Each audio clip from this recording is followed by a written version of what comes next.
जय श्री राम। परम प्रिय मेरे भाई बहन, 10 नवंबर 2024 को अक्षय नवमी, जिसको कई जगह कुष्मांड नवमी, आंवला नवमी भी कहा जाता है, ये पावन पर्व हम लोगों को प्राप्त हो रहा है। बहुत बहुत बहुत ही महत्वपूर्ण है। इस दिन का किया गया कोई भी सत्कर्म हमारा कभी भी नष्ट नहीं होता है।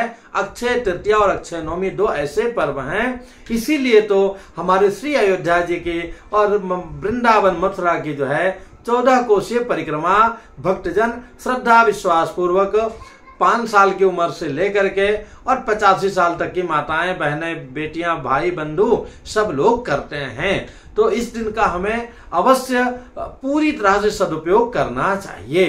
कुछ क्षेत्रों में इसको आंवला नवमी के नाम से अथवा कुष्मांड नवमी के नाम से भी जाना जाता है।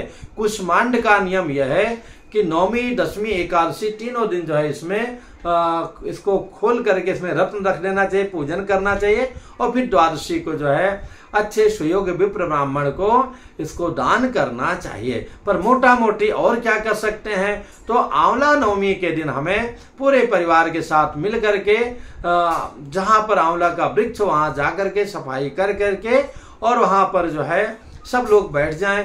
कुछ नहीं कर सकते हैं तो श्री सत्यनारायण भगवान की कथा कर लें, वो भी नहीं कर सकते हैं तो विष्णु भगवान की पूजा उचित तो यही होगा, अपने आचार्य पुरोहित को बुला करके उनके द्वारा संपन्न कराएं।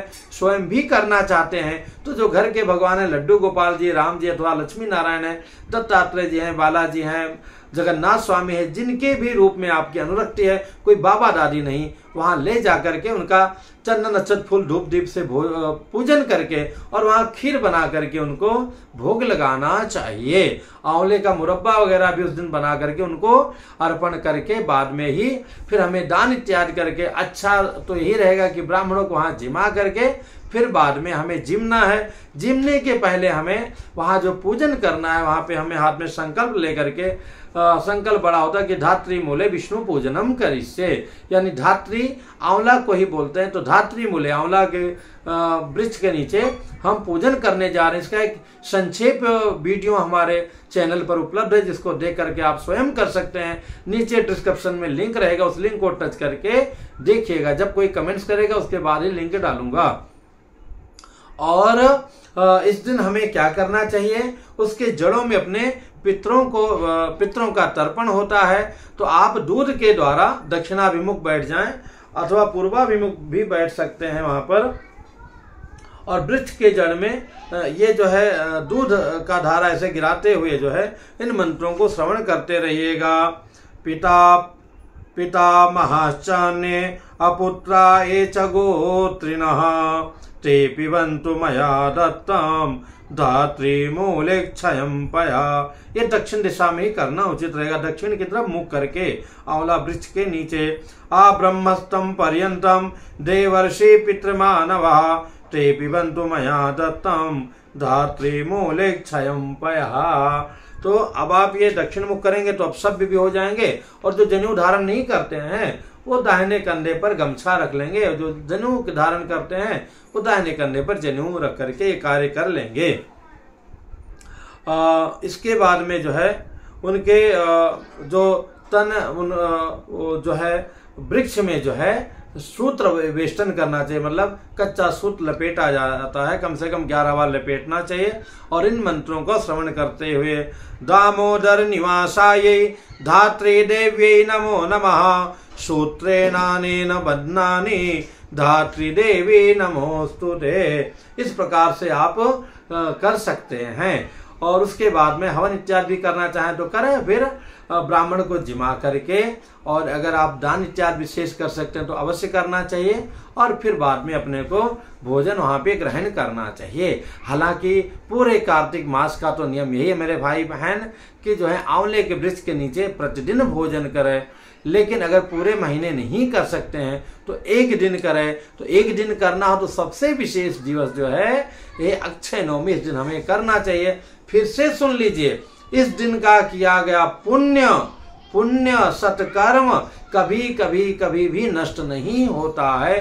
सदैव आपके लिए जितना खर्च होगा उतना पुनः जो है वहां पे उपस्थित हो जाएगा, जमा हो जाएगा।